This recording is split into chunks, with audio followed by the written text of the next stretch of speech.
বিপিনবাবু, আমি আর মোহিনী তিনজনে একসঙ্গে এর আগে অনেক জায়গায় ঘুরতে গেছি, কিন্তু এইবারে আমাদের যাওয়াটা যাকে বলে একটু অন্যরকম। সচরাচর বিপিনবাবু ছুটি থাকলে তিনি আমাদেরই আগে খোঁজেন।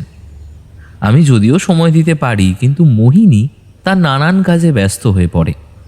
ছবি আঁকার ক্লাস থেকে শুরু করে নিজের যে কয়েকজন ছবি আঁকার ছাত্রছাত্রী রয়েছে তাদেরকে সময় দেওয়া, এই সমস্ত নিয়ে মোহিনী লম্বা ছুটি খুব একটা জোগাড় করতে পারে না।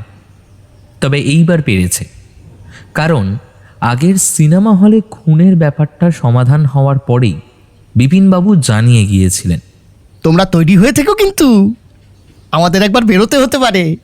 তাই শুনে মোহিনী নিজের সময় বের করে রেখেছিল। একটা গোটা সপ্তাহ যখন মোহিনী সময় বার করতে পারল, তখন বিপিনবাবুকে সে কথা জানাতেই তিনি বললেন, বাবা বাবা বাবা, তাহলে তো খুব ভালোই হলো। এই সপ্তাহে অজয়গড়ে যাওয়ার কথা ভাবছিলাম। মোহিনীর যদি ছুটি না থাকে তাহলে তোমাকে নিয়ে যাওয়া যেত। তবে তার যখন সময় হচ্ছে তাহলে তিনজনে মিলেই যাই।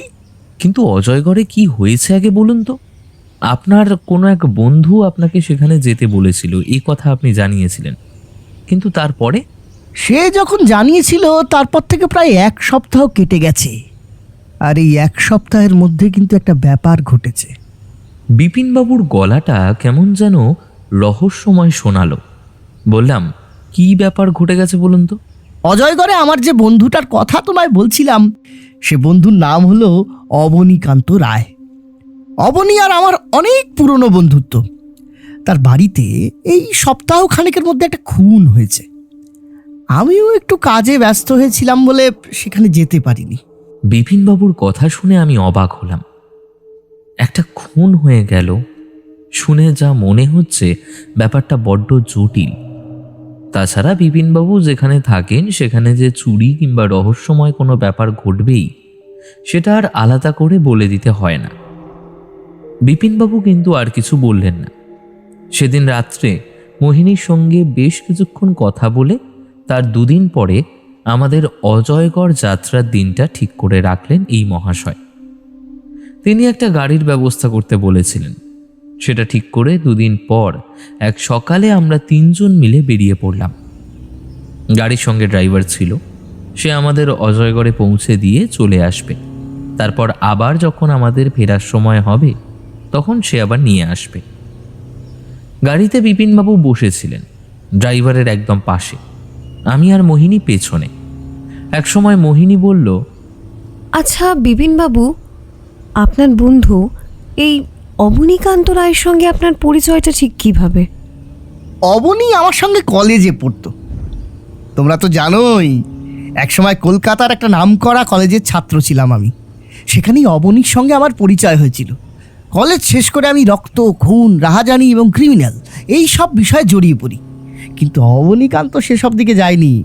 সে পড়াশোনা শেষ করে ফিরে গিয়েছিল তার গ্রাম অজয়গড়ে। আসলে সেখানে তাদের জমি জমা, বিষয় সম্পত্তি নেহাত কম ছিল না। তখনই অবনী জানিয়েছিল সে আর তার ছেলে যদি সারা জীবন বসে বসেও খায় তাহলেও কখনোই তাদের কোনো সমস্যা হবে না। পুরো জমিদারি ব্যাপার, বুঝলে ভায়া? কিন্তু আপনি বললেন এই সপ্তাহখানেকের মধ্যে অবনীবাবুর বাড়িতে কারোর একটা খুন হয়েছে, সে কে? সেটা ওখানে গিয়ে জানতে পারবে। এখনই যদি সবটা বলে দিই তাহলে থ্রিলটা আর থাকবে কোথায়? কিন্তু বিপিনবাবু, আপনার এই বন্ধু কি কোনো পারিবারিক সমস্যায় পড়ে আপনাকে ডেকে পাঠালেন, নাকি অন্য কোনো ব্যাপার? আসলে সমস্যাটার ব্যাপারে কোনো কিছুই খুলে বলেনি। ও তো আবার মোবাইল ফোন ব্যবহার করে না। অজয়গড়ে গেলে তোমরাও বুঝতে পারবে। আসলে সেখানে মোবাইলের নেটওয়ার্ক ঠিকমতো পাওয়াটা একটা সমস্যার বিষয়, বুঝলে তো? ও খবরটা পাঠিয়েছিল তারই এক বিশ্বস্ত একজনকে দিয়ে। আমরা যে আজ অজয়গড়ে যাচ্ছি সে ব্যাপারে অবনী এখনো নিজেই কিছু জানে না। হ্যাঁ, তিনি জানেন না? ভেবেছি ব্যাটাকে একটা সারপ্রাইজ দেব। ব্যাটা হয়তো ভেবেছে আমি আসতে পারবো না, পৌঁছে একদম চমকে দেব। আচ্ছা, আমরা কিন্তু অজয়গড়ের রাস্তায় প্রবেশ করে গিয়েছি। এখান থেকে আর মিনিট 10 গেলেই কুলুকুলু কুলুকুলু রূপসা নদী দেখা যাবে। কথাগুলো বলার সময় বিপিনবাবু গাড়ির জানলার একপাশ থেকে মুখ বাড়িয়ে পেছনের দিকে কি যেন একটা দেখে নিল। তারপর আবার গাড়ি চলতে লাগলো অজয়গড়ের দিকে।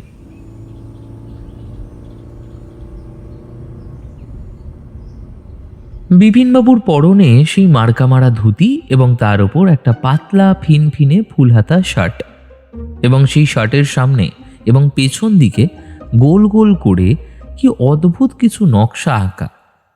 দেখতে খুব একটা খারাপ লাগছিল না, কিন্তু ধুতির সঙ্গে জিনিসটা একেবারেই মানানসই লাগছিল না। আমি সেই কথা বলতেই তিনি বললেন, দেখো, ধুতি হলো বাঙালির পোশাক। ধুতি আমি ছাড়তে পারবো না, তবে তার সঙ্গে নতুন নতুন কিছু তো ট্রাই করা যেতে পারে, তাই না? এতে আপত্তি কিসের বলো? বাঙালি মানেই ধুতি জামা ভয়া সমাধান সব কিছুরই। পিকনিকে যেটা প্রিয় বাঙালির স্বভাবও সেটাই, খিচুড়ি। এরপরে আর কিছু বলা যায় না। আমরা সবাই মিলে সে বাড়িটার কাছে পৌঁছলাম। দেখলাম বাড়িটা বেশ পুরনো, দোতলা একটা বাড়ি। একতলা দোতলা মিলিয়ে অনেকগুলো ঘর আছে বলেই মনে হলো, ঠিক যেমনটা আগেকার দিনের বাড়িগুলোয় হয়। তাছাড়া বাড়ির সামনেই খানিকটা ফাঁকা জায়গা।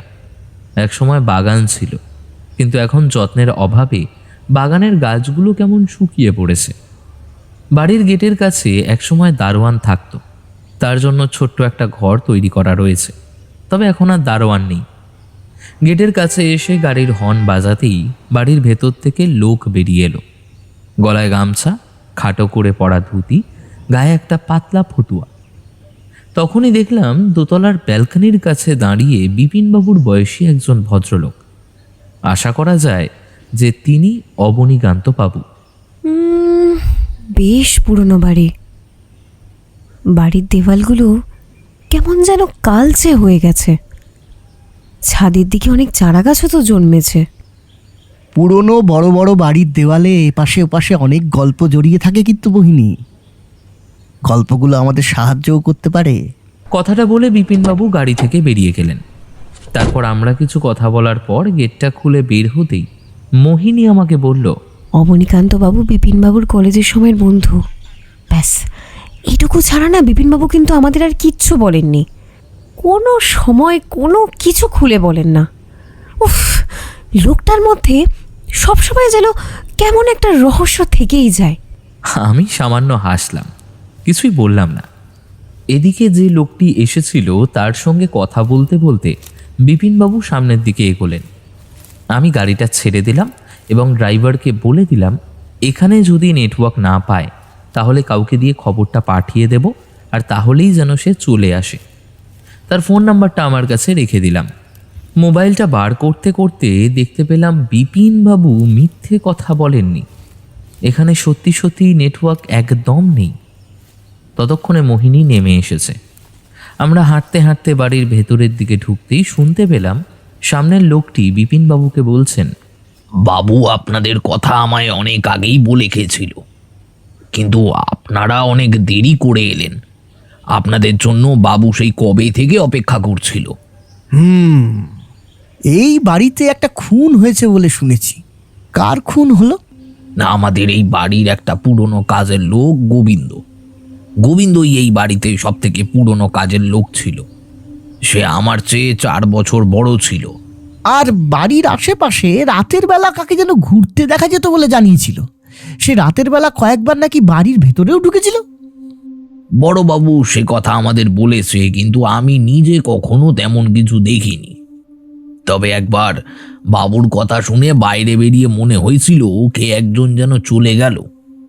আসলে বাড়ির পেছনের দিকটা পাঁচিলটা তো ভেঙে পড়েছে, সেখান থেকে যে কেউ বাইরে যেতে বা ভেতরে ঢুকতেও পারে। কিন্তু ছোটবাবু এখানে থাকেন না, তাই বড়বাবু এইসব বিষয় নিয়ে খুব একটা চিন্তা ভাবনা করে না। কথাটা অল্প বিস্তর শুনতে পাচ্ছিলাম। এবার ওরা অনেক খানিকটা এগিয়ে যাওয়ার পর আর কিছু শোনা গেল না। এরপর আমরা হাঁটতে হাঁটতে একতলায় এবং তারপর একতলার এক পাশে সিঁড়ি দিয়ে শশধরের সঙ্গে দোতলায় উঠে গেলাম। দোতলার ব্যালকনির কাছে দাঁড়িয়েছিলেন সেই ভদ্রলোক, মুখে একটা অমায়িক হাসি নিয়ে। ফর্সা চেহারা, মাথায় লম্বা চুল, মুখে খোঁচা খোঁচা দাড়ি, পরনে ধুতি এবং একটা নীল রঙের লম্বা ফতুয়া। বিপিনবাবু তাকে দেখে সামনে এগিয়ে গিয়ে বলল, অনেক দিন পর অবনী, বলতে গেলে প্রায় বছর 5 পরে।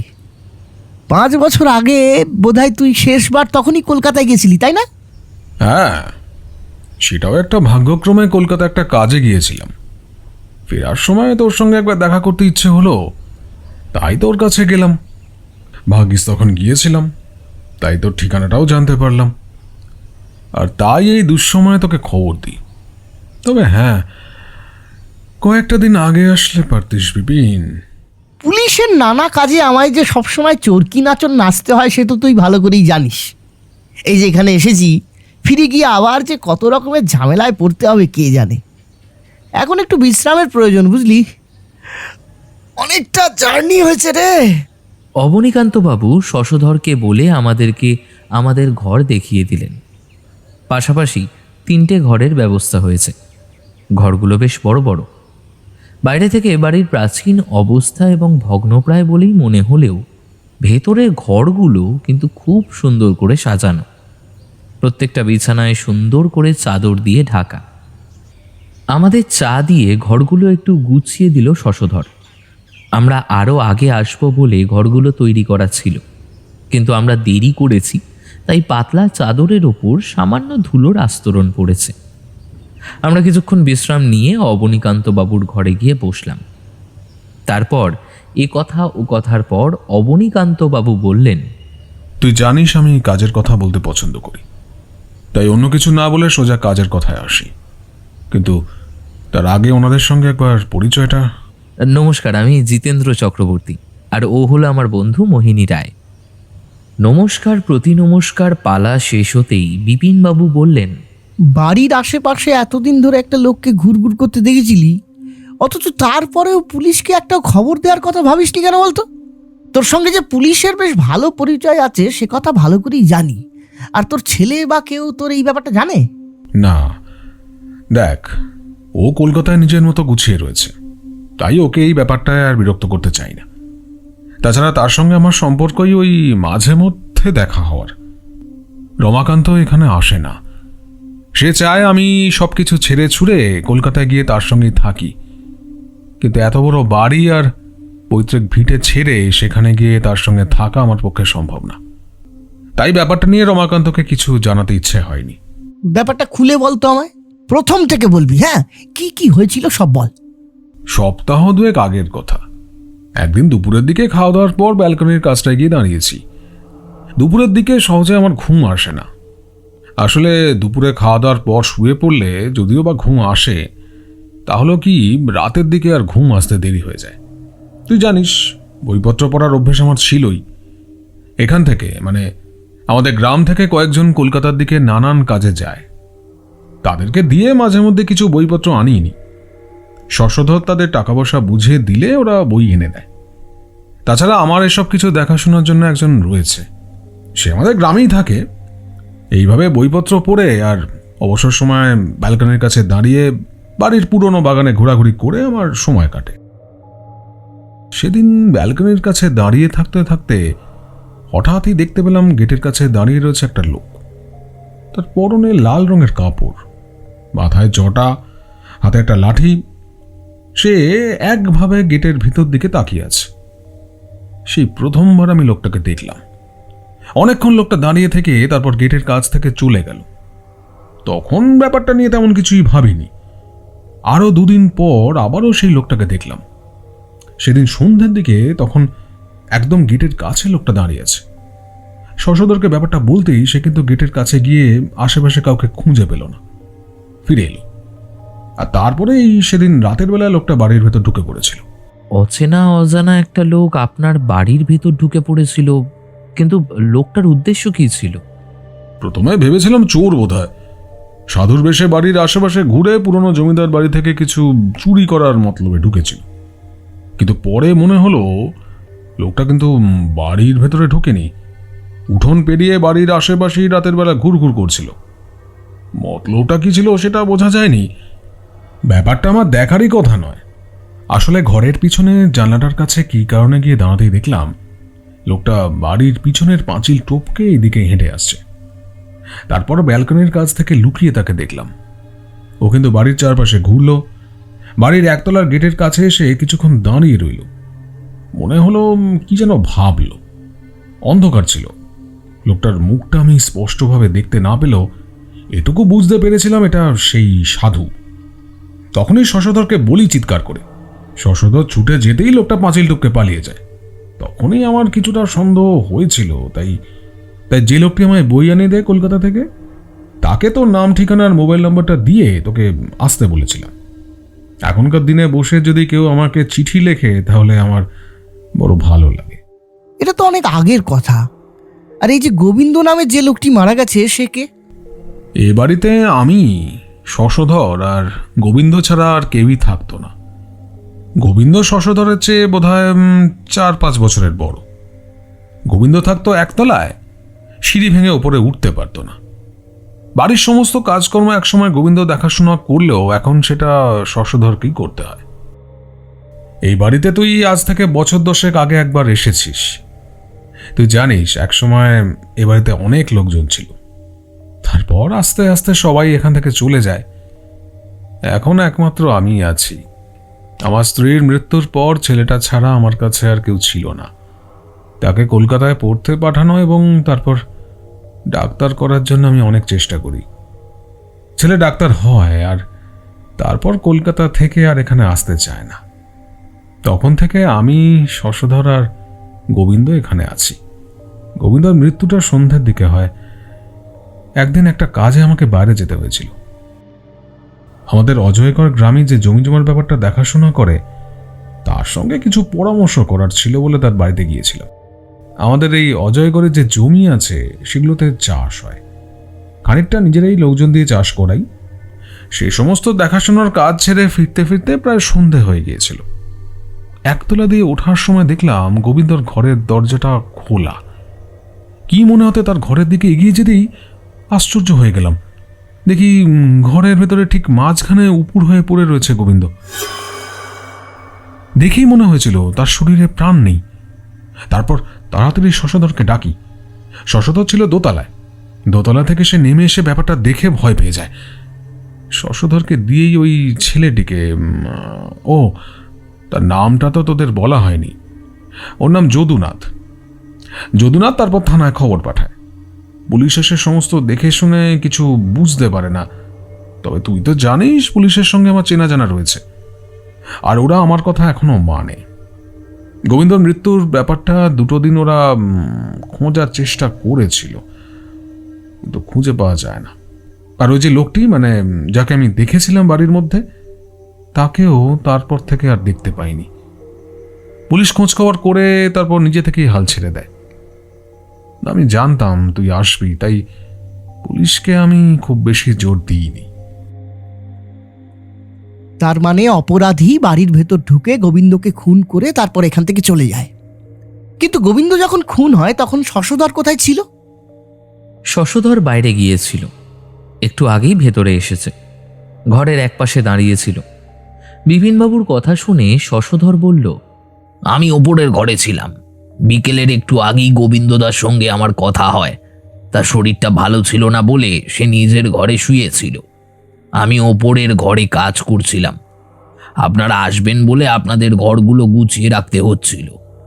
আসলে ঘরগুলো তো খোলা হয় না। ওপরে একটা ঘর আর নিচে 2 ঘরে আমরা থাকতাম। এই সমস্ত ঝাড়পোছ করে পরিষ্কার করতে করতে এই বেশ কয়েকটা দিন লেগে গেছে। গ্রামের একটা ছেলেও ছিল আমার সঙ্গে। আমরা দুজনেই ছিলাম ওপরে। তারপর সেই ছেলেটা বাড়ি চলে যায়। আমি ওপরে ছিলাম। বাবুর কথা শুনে নিচে এসে দেখি এই অবস্থা। তার মানে গোবিন্দর খুনের সময় বাড়িতে একমাত্র শশধর ছিল। আচ্ছা শশধর, তুমি কোনো কিছু শোনোনি? কোনো শব্দ বা গোবিন্দর চিৎকার? তেমন কিছু শুনিনি, কিন্তু গোবিন্দদাকে কথা বলতে শুনেছিলাম। আসলে বয়স হয়েছে, তাছাড়া গোবিন্দদার মাথাটা সামান্য খারাপ হয়েছিল আমার মনে হয়। গোবিন্দদা নিজের সঙ্গে যেমন কথা বলে তেমনই কথা বলছে, তাই আমি আর ব্যাপারটা গুরুত্ব দিইনি। তাছাড়া একতলার ঘরে কথা বললে 2 তলার ঘরে ভালোভাবে শোনা যায় না। আমি ব্যালকনির কাছে কোনো একটা কাজে এসেছিলাম, তখন এই শব্দটার মানে কথাগুলো শুনতে পেয়েছিলাম। এখন মনে হয় তখন যদি নেমে আসতাম তাহলে হয়তো কাউকে দেখতে পেতাম। এতক্ষণ ধরে ওদের কথা শুনে মনে হলো এই লোকটা কোনোভাবে সে সময়তে আসেনি। তো কথাটা বলতে যাব তার আগেই বিপিনবাবু বললেন, আচ্ছা, একটা কথা আমায় বলতো অবনী, যেদিন তুই জমি দেখার জন্য বেরিয়েছিলি সেই দিন সকাল থেকে সাধুটাকে আর দেখতে পেয়েছিলি? হ্যাঁ, পেয়েছিলাম। বেরিয়ে যদুনাথের বাড়ি যাওয়ার পথে তার সঙ্গে আমার একবার দেখা হয়েছিল। সে অবাক হয়ে কিছুক্ষণ আমার মুখের দিকে তাকিয়েছিল, তবে আমি তাকে কিছু বলার আগেই সে নিজের মতো হেঁটে চলে গিয়েছিল। ভেবেছিলাম হয়তো আমি ভুল ভাবছি, পুরনো বাড়ি দেখে হয়তো কৌতূহলী হয়ে ভেতরে ঢুকে পড়েছিল। তাছাড়া কোনো কিছু চুরির চেষ্টা তো করেনি। বাড়ির ভেতরে ঢুকে পড়ার অভিযোগে তো আর আমি তার উপর কোনো কিছু করতে পারি না। আর গোবিন্দর মৃত্যুর পর থেকে ওই লোকটাও নিরুদ্দেশ। তাকে আর একবারও তুই দেখতে পাসনি, তাই তো? আশ্চর্যের কথা তো সেইটাই। সেদিন রাত থেকে এখনো পর্যন্ত সেই লোকটাকে আমি একবারের জন্য দেখতে পাইনি। একটা কথা কিন্তু আমার মনে হচ্ছে বিপিনবাবু, ওই লোকটা যদি অবনীকান্ত বাবুর জন্য না এসে শুধুমাত্র গোবিন্দর জন্য এখানে এসে থাকে, তাহলে মানে অবনীকান্ত বাবু মনে করছেন ওই লোকটা বাড়িতে এসেছিল কোনো একটা নির্দিষ্ট কারণে, আর সেই কারণটা হয়তো গোবিন্দই। মোহিনী এতক্ষণ চুপ করেছিল, এবার সে বলল, কিন্তু ওই লোকটি যদি গোবিন্দকে খুন করে থাকে তাহলে তো তাকে খুঁজে না পাওয়া পর্যন্ত কিছুই প্রমাণ করা সম্ভব নয়। আচ্ছা, মৃত্যুর কারণ কি ছিল? পুলিশ বলেছিল মৃত্যুর আগে গোবিন্দর সঙ্গে কারোর হাতাহাতি হয়েছিল। তার জামা কাপড়, এমনকি তার শরীরে আরো কিছু আঘাতের চিহ্ন ছিল। বিপিনবাবু কিছু বললেন না, চুপ করে রইলেন কিছুক্ষণ। তারপর একটা দীর্ঘশ্বাস ছেড়ে বললেন, না না না না না না, এতে কোনো কিছুই প্রমাণ হচ্ছে না। প্রমাণ হচ্ছে না সে কথা আমি অস্বীকার করতে পারি না, তবে গোবিন্দর অপরাধীকে খুঁজে বার করতেই হবে বিপিন। আমার রাতের ঘুম উড়ে গেছে। না না, রাতের ঘুম উড়ে যাওয়ার কারণ আছে। বয়স হচ্ছে, থাকিস তো একা একা। শোন, ঘুমের ওষুধ কিংবা ডাক্তারের সঙ্গে কথা বলে নিতে পারিস। বিপিনবাবুর কথা শুনে অবনীকান্তবাবু তার দিকে তাকালো। আমি আস্তে আস্তে বললাম, বিপিনবাবু, অবনীবাবু সে কথা বলেননি। তিনি বলতে চাইছেন গোবিন্দকে যে খুন করেছে তার অপরাধীকে না ধরা পর্যন্ত তার রাতের ঘুম উড়ে গেছে। ওটা একটা কথার কথা মাত্র। এখানে কথার কথা বললে কি করে হবে? এখানে একটা খুন হয়েছে, তার পেছনে শুধু কথায় তো আর কোনো কাজ হবে না। প্রমাণ চাই, প্রমাণ। আর সব থেকে বড় কথা হলো মোটিভ চাই। বাইরের একটা অচেনা অজানা সাধু হঠাৎ করে বাড়ির ভেতরে ঢুকে একমাত্র গোবিন্দকে খুন করতে যাবে কেন? আর তাছাড়া কথাটা বলতে গিয়ে বিপিনবাবু চুপ করে গেলেন। তারপর আমরা উঠে পড়লাম। দেখতে দেখতে একটা দিন কেটে গেল। অজয়গড় জায়গাটা গ্রাম হলেও নেহাত মন্দ নয়। শশধর এই বাড়ির যাকে বলে সর্বময় কাজের লোক। সকাল থেকে রাত পর্যন্ত সমস্ত ব্যাপারে শশধরকে থাকতে হয়। সেদিন বিকেলের দিকে খাবার পর শশধর আমাদের নিয়ে রূপসা নদী দেখাতে গেল। বিপিনবাবুরও যাওয়ার কথা ছিল, কিন্তু শেষ মুহূর্তে বিপিনবাবু আর যেতে চাইলেন না। আমার কেন জানি না মনে হলো বিপিনবাবু অন্য কিছু একটা করতে চাইছে। তবে অবনীকান্তবাবুকে দোতলা এবং তার ঘর ছেড়ে আর অন্য কোথাও খুব একটা দেখা যায়নি। তিনি বাইরে খুব একটা আসছেন না। তবে শশধর জানিয়েছিল সপ্তাহ দুয়েক আগেও তিনি সকালে এবং বিকেলের দিকে একবার করে বাগানে আসতেন, কিন্তু এখন আসছেন না। তার মানে অবনীকান্তবাবু ভয় পাচ্ছেন। রূপসাতে এখনো অনেক জল আছে। শশধর রূপসার দিকে তাকিয়ে ভালো করে আঙুল দেখিয়ে বলল, এখন যেখানে গ্রামের রাস্তা গেছে একসময় সেইখান পর্যন্ত জল উঠে আসতো বর্ষাকালে। এখন বর্ষার জল নদীর পাড় পেরিয়ে ওপর পর্যন্ত উঠতে পারে না। নদী কেমন বদলে গেছে। নদীর পাড়ের এখানে ওখানে ভাঙন ধরেছে। শুনেছি রূপসা নদীর ওই দিক থেকে কোথাও একটা নাকি বালি তোলা হতো, তাতেই নদীর পথ বদলে গেছে। মানুষ নদীটাকে শেষ করে দিচ্ছে। মানুষ শুধু নদী নয়, সব কিছুকেই শেষ করে দিচ্ছে। নদী আমাদের সবার চোখে পড়ে বলে আমরা সেটা দেখতে পাই, বায়ু দূষণ আমরা দেখতে পাই, জল দূষণ, মাটি দূষণ এগুলোও আমরা দেখতে পাই, কিন্তু মানুষ যে মানুষের কত বড় ক্ষতি করছে সেটা আমরা কখনোই দেখতে পাই না। এই রূপসা নদীর সঙ্গে আমাদের আরেকটা সম্পর্ক আছে। এই রূপসা নদীর জলে গোবিন্দর ছেলে হলধর আত্মহত্যা করেছিল। কথাটা শুনে চমকে উঠেছিলাম। এত সুন্দর শান্ত নদী, তার মধ্যে আত্মহত্যা। কিন্তু গোবিন্দর ছেলে হলধর হঠাৎ আত্মহত্যা করেছিল কেন, কথাটা জানতে ইচ্ছে হয়েছিল, কিন্তু কোনো একটা তাড়াহুড়োয় সেটা শশধরকে আর জিজ্ঞেস করা হলো না। মোহিনীর কথাগুলোও মাঝে মাঝে বড় সত্যি বলে মনে হয়। লেখালেখি করতে গিয়ে নানা বিষয়ে আমার পড়াশোনা করতে হয়, আর তাতেই দেখতে পাই প্রাচীনকাল থেকে মানুষ সব কিছু নিয়ে একটু বেশি ভেবেছে, কিন্তু মানুষকে নিয়ে ততটা ভাবা হয়নি যতটা ভাবার প্রয়োজন ছিল। তবে আমার মাথায় ঘুরছিল, ওই সাধু যদি গোবিন্দকে খুন করতে আসে, তাহলে তাকে খুন করার পর সেখান থেকে চলে গেছে, এইটা সব থেকে সহজ একটা পথ। অবনীকান্তবাবু এত সোজা ব্যাপারটা যে বুঝতে পারবেন না, এতটা বোকা তো তিনি নন। পুলিশ পর্যন্ত সে সাধুকে খুঁজছে, কোথাও খুঁজে পায়নি। তাহলে এরপরেও অবনীকান্তবাবুর এত ভয় পাওয়ার কারণটা কি?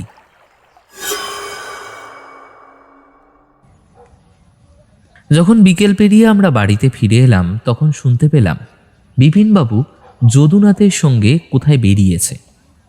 স্পষ্ট বুঝতে পারলাম যদুনাথের সঙ্গে বাইরে যাবে বলেছে, তাই জন্য আমাদের সঙ্গে যায়নি। সন্ধ্যাবেলা যখন বিপিনবাবু ফিরলেন, তখন দোতলায় তার ঘরে গিয়ে আমি ঢুকলাম। মোহিনী তার ঘরেই ছিল, সারাদিনের ঘোরাঘুরিতে ক্লান্ত হয়ে বিশ্রাম নিচ্ছিল। আমি ঢুকতেই দেখি বিপিনবাবু কিছু লিখছেন। আমার দিকে না তাকিয়ে বললেন, যদুনাথ ছেলেটা বেশ ভালো। অবনীর জমি জমার পরিমাণ যেহেতু বেশি, আর সেখান থেকে যে প্রত্যেক মাসে ভালো পরিমাণ টাকা আসে সেটা আমি জানতাম, কিন্তু যদুনাথ একেবারে সমস্ত কিছু গুছিয়ে আমায় বলে দিল। তার মতন বিশ্বস্ত ছেলে অবনী পেয়েছে বলে ওর কোনো চিন্তা নেই। রমাকান্তর অভাবটা যদুনাথ পুষিয়ে দিচ্ছে।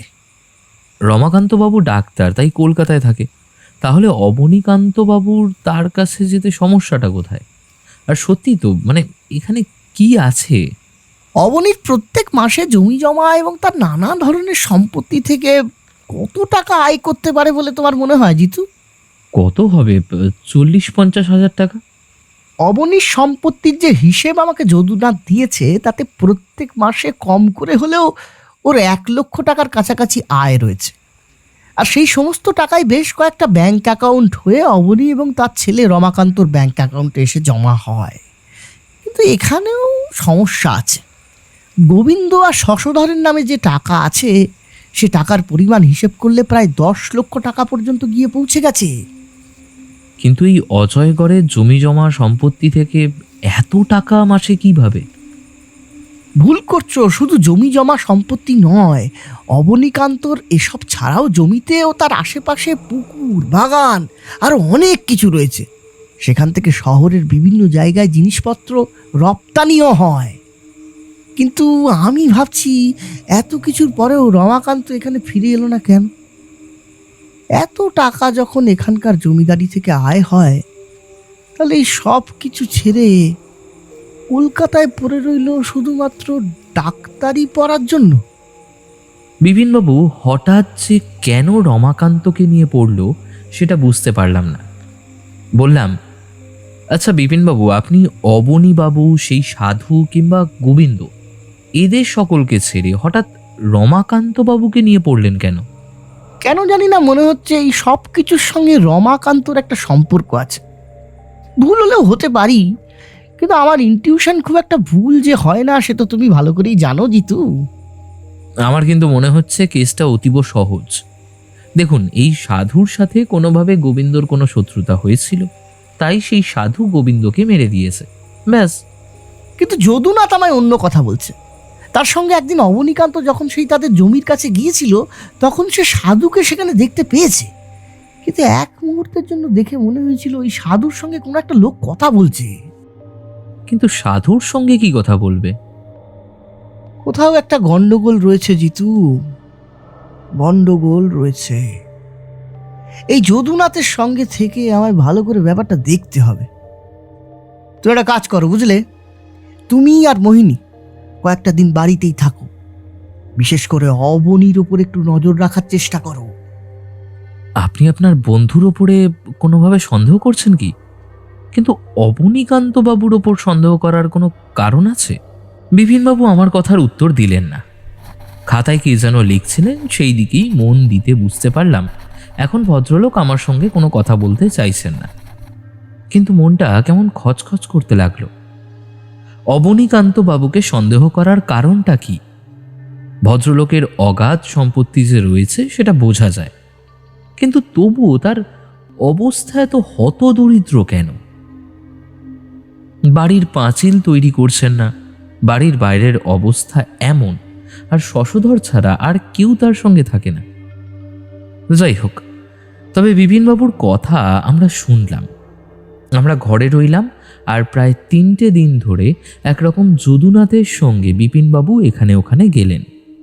একদিন বিকেলবেলা আমি আর মোহিনী অবনীকান্ত বাবুর ঘরে বসে আছি। অবনীবাবু বললেন, আচ্ছা, বিপিন তাহলে কিছু বুঝতে পারছে? আমার তেমন কিছুই মনে হয় না, কিন্তু অবনীবাবু একটা কথা বলুন তো, সেই সাধুকে আপনার কখনো চেনা বলে মনে হয়েছিল? মানে আপনি তো তাকে অনেকবার দেখেছেন। আমার মনে হলো মোহিনীর কথায় হঠাৎ করে অবনীকান্ত বাবুর মুখটা মুহূর্তের জন্য কেমন হয়ে গেল। আসলে মোহিনীকে আমি কথাটা শিখিয়ে রেখেছিলাম যাতে সে এই কথাটা অবনীবাবুর সামনে তোলে। কথাটা বলার পর আমি নিজেই বললাম, আরে তুই কি বলছিস? অবনীবাবু সেই সাধুকে চিনবে কি করে? সাধু যদি খুনি হয় তাহলে একটা খুনিকে চেনার কোনো কারণ হতে পারে কি? যদি লোকটাকে একবার হাতের সামনে... কিন্তু একটা কথা তোমরা ভেবে দেখো, সেই সাধুই যে গোবিন্দকে খুন করেছে তার তো কোনো প্রমাণ এখনো পর্যন্ত আমরা খুঁজে পাইনি, তাই না? এইবার আমার খটকা লাগলো।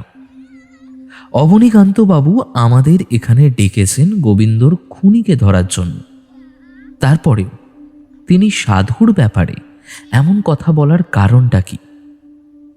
অবনীকান্ত বাবুরও কিছু মনে হয়েছিল, কারণ তিনি মুহূর্তের মধ্যেই নিজেকে সামলে নিয়ে বললেন, দেখো, আসলে আমি প্রমাণের কথা বলছিলাম। বিপিন যে প্রমাণ ছাড়া কোনো কিছু বিশ্বাস করবে না সেটা আমিও জানি, আর গোবিন্দকে অন্য কেউ খুন করতে পারে সেটা আমি মনে করতাম।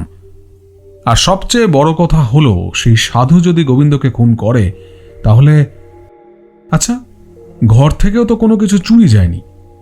নিচের ঘরের দরজাগুলো যাকে বলে একরকম ছিটকিনি দেওয়া ছিল, সেখানে ঢুকে এসে যা কিছু চুরি করতে পারত। তাহলে হ্যাঁ, কথাটা আপনি ঠিকই বলেছেন, কিন্তু গোবিন্দর মৃত্যুর পর হঠাৎ করে এই রহস্যময় সাধুর রহস্যময় অন্তর্ধানের ব্যাপারটাও ঠিক বুঝে উঠতে পারছি না। কিন্তু আমার মনে হয় তোমাদের এখানে না ডাকলেই ভালো হতো। শুধু শুধু এমন একটা ব্যাপারের মধ্যে তোমাদের জড়িয়ে ফেলা। খুনি হয়তো গোবিন্দকে খুন করে এখান থেকে চলে গেছে, সেই সাধু যদি খুনি হয় তাহলে সেও তো বেপাত্তা। শুধু শুধু এখানে তোমাদের ডেকে এনে তোমাদের আর বিপিনের সময় নষ্ট করলাম। আমার অবনীকান্ত বাবুর কথাগুলো কেমন যেন লাগছিল। তাছাড়া যদুনাথের সঙ্গে বিপিনবাবু এখানে ওখানে যাওয়া শুরু করার পর থেকেই হঠাৎ করেই যেন অবনীকান্ত বাবু কেমন যেন বদলাতে শুরু করেছিলেন। কথাগুলো আমার মাথায় রইল। সেদিন সন্ধ্যের পর বিপিনবাবু ফিরে আসতেই আমি তাকে সবটা বললাম। রাতের বেলা বিপিনবাবু, আমি মোহিনীর ঘরে বসে আছি। বিপিনবাবুর মুখটা থমথমে, অনেকক্ষণ ধরে কোনো কথা নেই। একসময় মোহিনী নিস্তব্ধতা ভাঙল। বিপিনবাবু, ব্যাপারটা কেমন যেন ফিসি ফিসি। আপনার জালে কোনো মাছ পাওয়া গেল? তোমাদেরও বলি, আরে আমি কি আর মাছ ধরতে গিয়েছিলাম? যদুনাথের সঙ্গে গিয়েছিলাম খবর জোগাড় করতে, জাল ফেলে অপরাধীকে ধরতে। কিন্তু তার মধ্যে তোমরা আবার মাছ কোথায় খুঁজে পেলে? মাছ ধরার কোনো ইচ্ছেই আমার এখন নেই নেই নেই। বিপিনবাবু, মোহিনী আসল মাছের কথা বলেনি।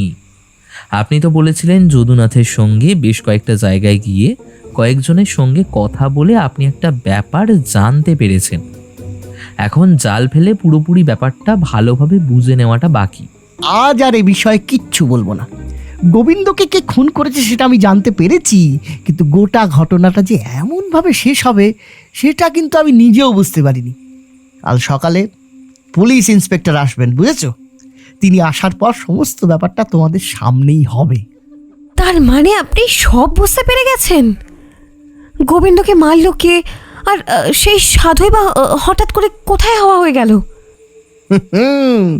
জলবৎ তরলং। বিপিনবাবুর মুখে এই কথাটা শুনে তার দিকে আমি তাকালাম। দেখলাম তার মুখে একটা রহস্যময় হাসি দেখা গেল।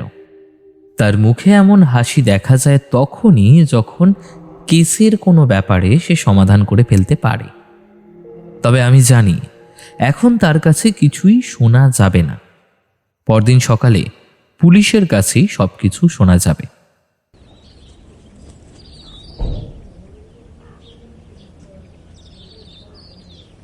পরদিন সকালে পুলিশ অফিসার এলেন। যে পুলিশ অফিসার বাড়িতে সপ্তাহখানেক আগে গোবিন্দর মৃত্যুর পরে খোঁজ খবর করতে এসেছিল, সেই অফিসারই এলেন। তবে অবনীবাবু কোনো কিছুই জানতেন না। আমি যখন উঠলাম তখন দেখি অবনীবাবু ব্যালকনির কাছে দাঁড়িয়ে আছে। আমায় দেখে বলল, তোমরা আজ সকালেই চলে যাচ্ছ তো? হ্যাঁ, আজ সকালেই চলে যাচ্ছি, কিন্তু এ ব্যাপারে তো বিপিনবাবুর সঙ্গে তেমন কোনো কথা হয়নি আমার। সে কি, বিপিন তো কাল রাতেই আমায় জানিয়েছে আজ সকালে তোমাদের নিয়ে এখান থেকে চলে যাচ্ছে। তাই একজনকে খবর দিয়েছিলাম, সে আজ সকালে গাড়ির কথা জানিয়ে দেবে। আশা করছি ঘন্টা 2-3-এর মধ্যে তোমাদের গাড়ি চলে আসবে। কিন্তু আপনার যে কাজের জন্য আমরা এখানে এসেছিলাম সেটাই তো এখনো হলো না। তোমরা জানো না, কাল রাতেই তো সেই সাধুর মৃতদেহ পাওয়া গেছে। আমাদের অজয়গড়ের পিছনের দিকে একটা জঙ্গল আছে। সেই জঙ্গলের মাঝে পুরনো একটা ভাঙা মন্দির, সেই মন্দিরের মাঝেই সেই সাধুকে মৃত অবস্থায় পাওয়া গেছে। প্রায় সপ্তাহখানেক আগেই ওই সাধু ওখানে একটা সাপের কামড়ে মারা গেছেন। তার মৃতদেহটাই সেখানে পড়েছিল। অবনীকান্ত বাবুর কথায় আমি অবাক হয়ে গেলাম। সবকিছু জানা সত্ত্বেও বিপিনবাবু আমায় বললেন না কেন? একটু পরেই বিপিনবাবু যখন এলেন তখন তার সঙ্গে পুলিশ ইন্সপেক্টরও ছিলেন। তারা দুজনে হাঁটতে হাঁটতে আসছে এবং তাদের সঙ্গে যদুনাথও আসছে। পুলিশকে সঙ্গে দেখে কিন্তু অবনীকান্তবাবু কেমন একটা অবাক হয়ে গেলেন। তারপর সবাই মিলে গিয়ে বসলাম অবনীবাবুর ঘরে। আমি, যদুনাথ, বিপিনবাবু, মোহিনী, অবনীকান্তবাবু, শশধর, এমনকি পুলিশ ইন্সপেক্টর ছাড়াও তাদের লোকজন দরজার সামনে দাঁড়িয়ে রইল। অবনীকান্তবাবু, আপনি হয়তো জানেন যে কাল রাতের বেলা বিপিনবাবুর খোঁজেই আমরা পুলিশের দল নিয়ে জঙ্গলে ঢুকি, আর ওই ভাঙা মন্দিরের কাছে সেই সাধুর মৃতদেহ খুঁজে পাই। সে কথা কাল রাতেই আমায় বিপিন জানিয়েছে, কিন্তু আপনি এখন আমাদের এখানে কেন? বিপিনবাবু না থাকলে আমরা হয়তো মৃতদেহটা খুঁজে বার করতে পারতাম না। ওই জঙ্গলের ভেতরে ভাঙা মন্দিরে সাধু যে কি করতে গিয়েছিল সে কথা আমরা জানি না। বিপিনবাবুই আমাদের সাহায্য করেছেন, তার সঙ্গে যদুনাথও ছিল। যদুনাথের দিকে আমি তাকিয়ে দেখলাম তার বয়স আমাদের মতোই হবে, একটু কম বেশি হতে পারে। মাঝারি উচ্চতা, গোলগাল চেহারা, তবে চোখে মুখে একটা বুদ্ধিদীপ্ত ভাব, আর গায়ের রং একটু চাপাই বলা যায়। যদুনাথ বলল, আমি কিছুই করতে পারতাম না যদি না বিপিনবাবু আমায় বলতেন। বিপিনবাবুই কাজটা করেছেন, কিন্তু বিপিনবাবু যে কি করে বুঝতে পারলো সেটা আমি বলতে পারছি না। এতক্ষণ বিপিনবাবু চুপ করে বসেছিল। আমি বললাম, বিপিনবাবু, এবার ক্লাইম্যাক্সটা বলুন তো। আরে কি হচ্ছে কি? এখানে কি সিনেমা চলছে যে ক্লাইম্যাক্স বলবো? তুমি কখন কি বলতে হয় জানো না, হদল কুতকুত কোথাকার। আরে ও সিনেমার ক্লাইম্যাক্সের কথা বলেনি, ও বলেছে এই গোটা গল্পের শেষটা আপনি এখন বলুন। কিন্তু আমি প্রথম থেকেই গোটা ঘটনাটা বলবো, এবং তার সঙ্গে এমন কয়েকটা ব্যাপার বলবো যেগুলো হয়তো আপনাদের কারো জানা নেই। প্রথমেই বলবো এই অবনীকান্তর বংশের একটা কথা। আজ থেকে প্রায় 5 বছর আগে যখন আমার সঙ্গে অবনীকান্তর দেখা হয়েছিল, তখন অবনীকান্তর চেহারা ছিল বেশ ভালো। তখন অবনীকান্তর ছেলে রমাকান্ত সবেমাত্র কলকাতায় বছর খানেকের জন্য পড়তে গিয়েছে। তখন জানতাম না, তবে এইখানে এসে যদুনাথ এবং আরো কয়েকজনের সঙ্গে কথা বলে আমি একটা কথা জানতে পেরেছি। সেটা হলো এই রমাকান্ত অবনীকান্তর আসল ছেলে নয়। এই কথায় আমরা সবাই অবাক হয়ে তাকালাম অবনীবাবুর মুখের দিকে। তিনি কিছু না বললেও তার চোখে মুখে যে একটা বিরক্তি ভাব ফুটে উঠেছিল সেটা বুঝতে পারলাম। হ্যাঁ, রমাকান্ত অবনীকান্তর নিজের ছেলে নয়। অবনীকান্ত স্ত্রী কোনো কারণে বাড়ি ছেড়ে তার বাপের বাড়ি চলে গিয়েছিল। সে তাদের পারিবারিক ব্যাপার, সেসবে আমি যেতে চাইছি না।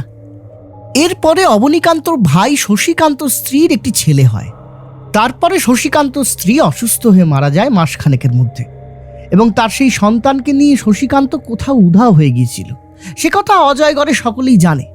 কিন্তু সম্পূর্ণভাবে শশীকান্ত উধাও হয়ে যায়নি।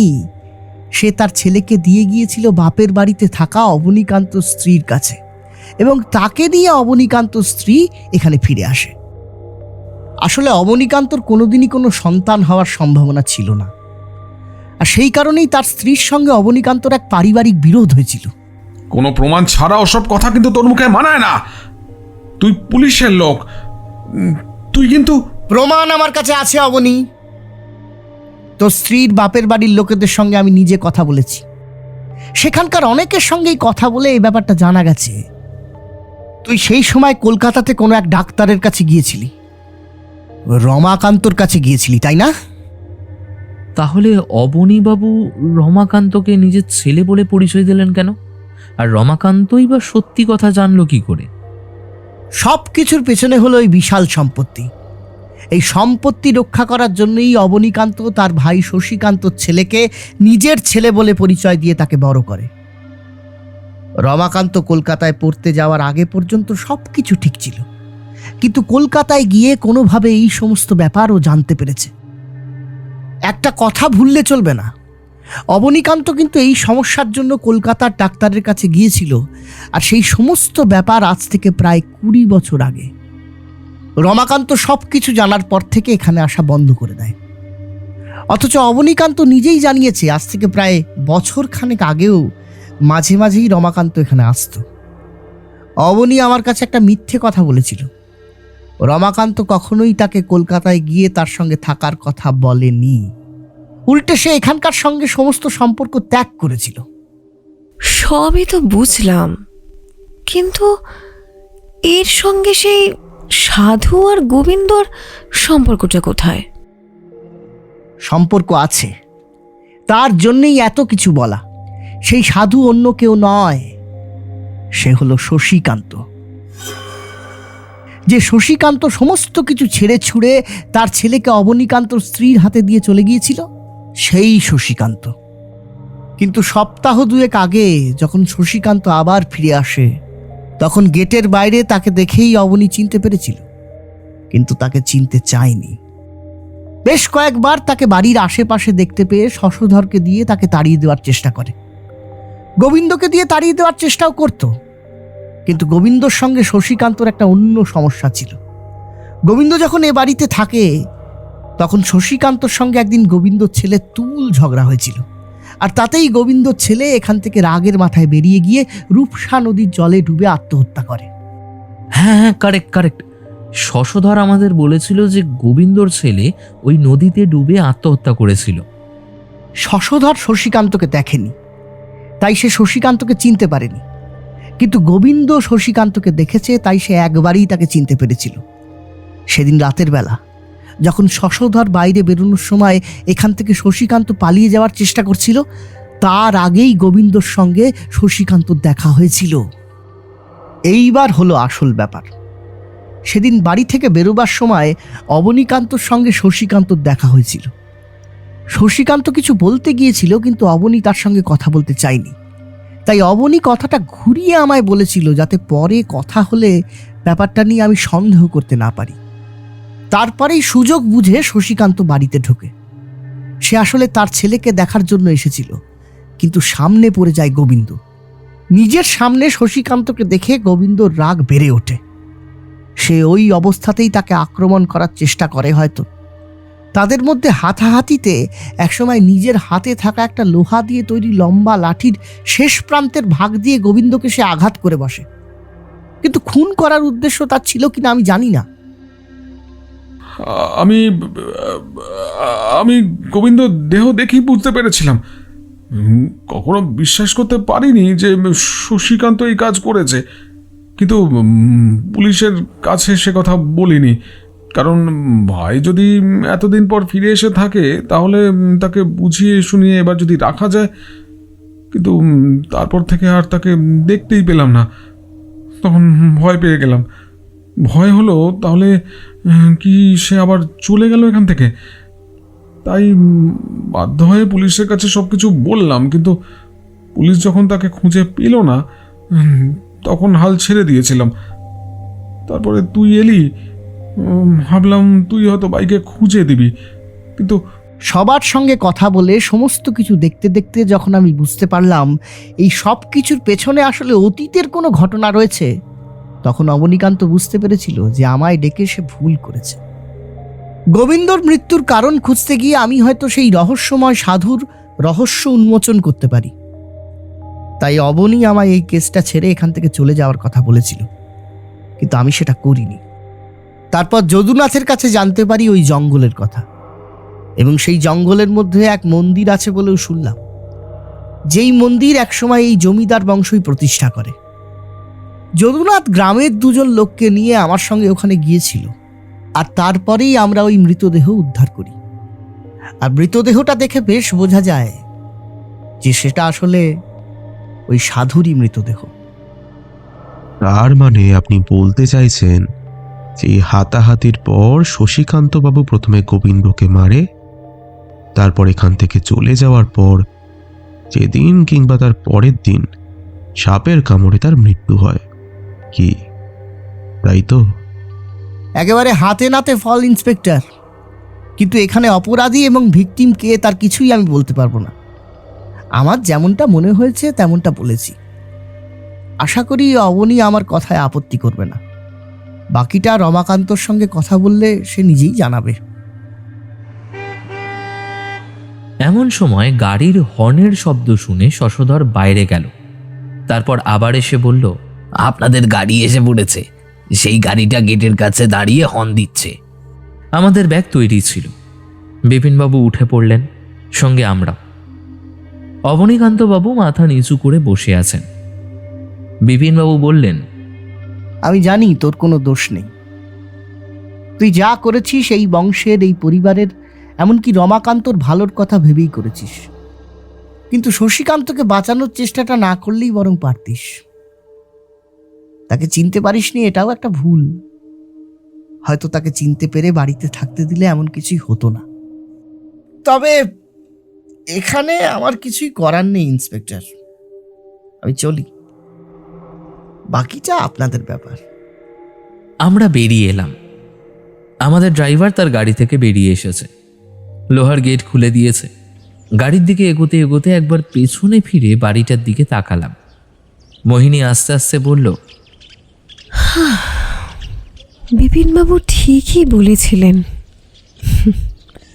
বড় বড় বাড়ির ইট পাথরের দেওয়ালের আড়ালে অনেক অদ্ভুত গল্প লুকিয়ে থাকে, যেগুলো চট করে জানাই যায় না। আমার খানিকটা খারাপই লাগছিল অবনীকান্তবাবুর কথা ভেবে। তবে বিপিনবাবু কিন্তু আবার সেই মজার মুডেই ফিরে গেছেন। তার মুখে সেই হাসিটা লেগেই রয়েছে। তিনি হাঁটতে হাঁটতে গুনগুন করে কি একটা কবিতা যেন সুর করে গেয়ে চলেছেন। হাসছি মোরা হাসছি, দেখো হাসছি কেমন আল্লাদি, তিনজনেতে চটলা করে ফোকলা হাসির পাল্লা দি। হাসতে হাসতে আসছে দাদা, আসছে আসছি আমি, আসছে ভাই, হাসছি কেন কেউ জানে না, পাচ্ছে হাসি, হাসছি তাই, হাসছি মোরা, হাসছি দেখো, হাসছি কেমন আল্লাদি, তিনজনেতে খোকলা হাসি আল্লাদি।